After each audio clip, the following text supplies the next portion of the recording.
You all know that Senate Bill 2, the pension reform legislation, was enacted during this past legislative session. And it will make some very significant changes, and we're in the process at KRS of implementing Senate Bill 2 right now. Two of the main features of the bill related to funding. One was a expressed intent by the General Assembly to appropriate 100% of the actuarially required contribution beginning with the the 2015 fiscal year for the KERS plan and the state police plan. In 14 out of the last 21 years, the state employers have paid less than 100% of the actuarially required contribution. So they're going to begin doing that effective with the July 1, 2014 or the 2015 fiscal year. That's going to go a long way towards helping shore up the funded status and the solvency of the KERS and state police retirement plans. Now that really doesn't affect CERS. The CERS employees, state and local government entities and local government agencies have, on the pension side, been paying 100% of the actuarially required contribution in every year. And the CERS plans are much better funded. They are underfunded at around 60% of what we call funded status. And to explain that, each year our actuary determines what our long-term liabilities are. And ideally you want 100% of the money in the bank to pay those long-term liabilities over time. And so if you do have that, you're 100% funded. And that's ideally where we want to be. But right now CERS is 60% funded. We have 60% of the assets in the bank in order to pay the long-term liabilities. And those payments are made over a significantly long period of time. So the fact that you're underfunded doesn't necessarily mean you're in any considerable trouble. But I frequently get the question, well, the local government employers have paid 100% of the ARC every year. Why is it only 60% funded? There are a variety of reasons. One of the main ones are the recessions that we had back in 2000, 2001, and even more significantly in 2008. We lost about $2 billion in assets system-wide with the 2008 recession. And so we've been recovering that, but that's one of the main reasons.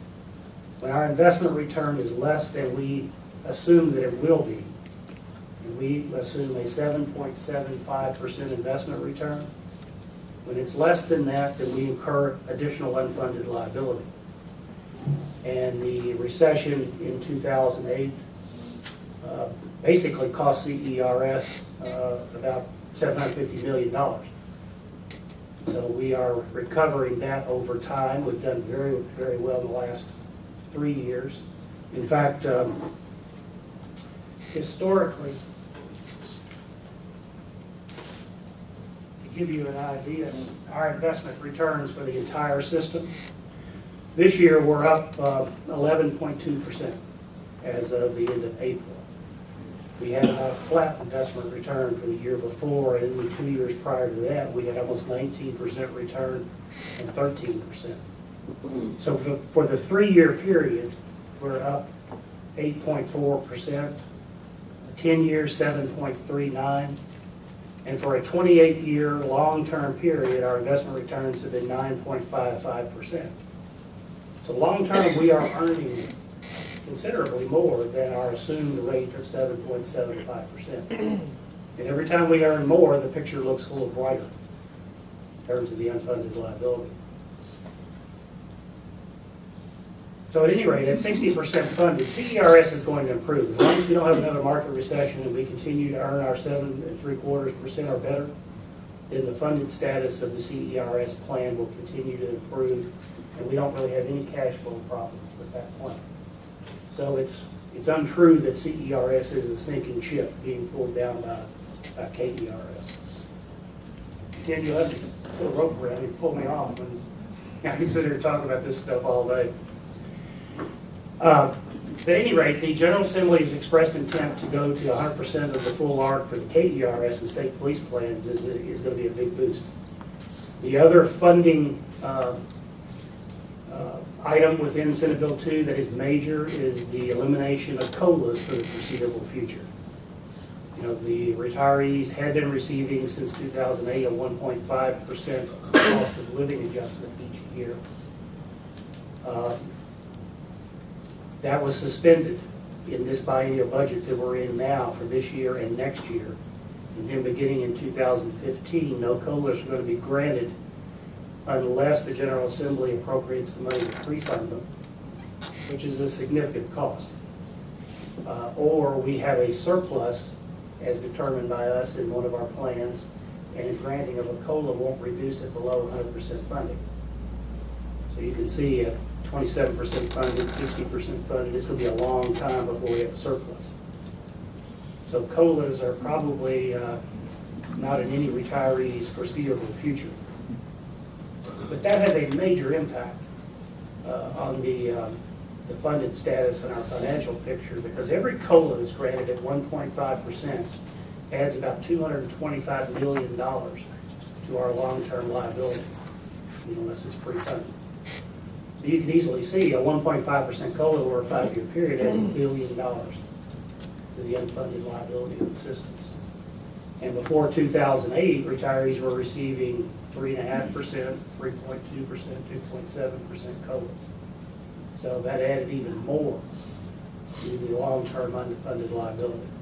So those two changes are the major things that were done in Senate Bill 2 to improve the funded status of the systems, and they will go a long way towards doing that. A couple of other things that were, well, the other major thing that will impact CERS as well as KERS is the cash balance plan that becomes effective January 1, 2014 for all new hires on that date or after. That is kind of, right now we have a defined benefit plan where your lifetime benefit is determined based on a formula. Cash balance plan has features of a defined benefit plan, but it also has features of a defined contribution plan. There is a 4% interest credit that is guaranteed. The employer will put in for CERS non-hazardous, for instance, there will be a payroll credit of 7.5%, and the employee will put in 5% for non-hazardous, just like they do now. And then there is a guaranteed 4% interest credit. So whatever the account has in it upon retirement is what the person will receive, either in an annuity or a lump sum. It really transfers some of the risk of the marketplace to the employees. They're only guaranteed a 4% return. If we do better, everything over 4%, the employees will get 75% of it, and the systems will retain 25% to build up or improve the unfunded liability picture and build a reserve. So it's quite different than the current defined benefit plan. But in fact, I've told a lot of the Kentucky Public retiree groups that if we continue to do better with our investment return than the 4% guarantee, employees will probably do better than the ones who entered the system from September 1, 2008 until January 1 of next year. Because their formula for retirement was reduced fairly dramatically. So the cash balance plan actually could be better for employees as long as we continue to earn a significant interest rate over 4%. Am I getting close? The other 2 or 3 things that I might mention real quickly. Of course, our board is going to expand from 9 to 13 members. I'm in the process now of revamping our building to expand our boardroom. I'm a little jealous of this one. I love this boardroom. So we will soon, the governor will appoint 3 new board members, I believe, by the end of June, to take office July 1. And we will be electing a new CERS representative to the board over the course of the next few months. I think the ballots will go out October the 15th. to all of you all who are participating in CERS. And a new CERS board member will be elected from a list of at least 3 nominees that our board nominated at this last meeting. And then that person will take office on November 1. So we'll soon have 4 new board members on the Retirement System Board of Trustees. The General Assembly also created a legislative advisory board called the Pension Oversight Advisory Board, made up of 13 members, legislators, financial officers, and others, that's designed to advise the General Assembly about all kinds of aspects of Kentucky retirement systems, benefits, governance, you name it. So we're going to have to respond to that Pension Oversight Advisory Board in the coming months and years. That's really in a nutshell what Senate Bill 2 did. I think it will have some beneficial financial effects. And my staff is working all the hard right now trying to implement all the technological changes we have to implement in our system in order to deal with the new benefit tier, including getting a hold of 1,400 plus local government employers and letting them know what and how they have to report the new employees after January 1.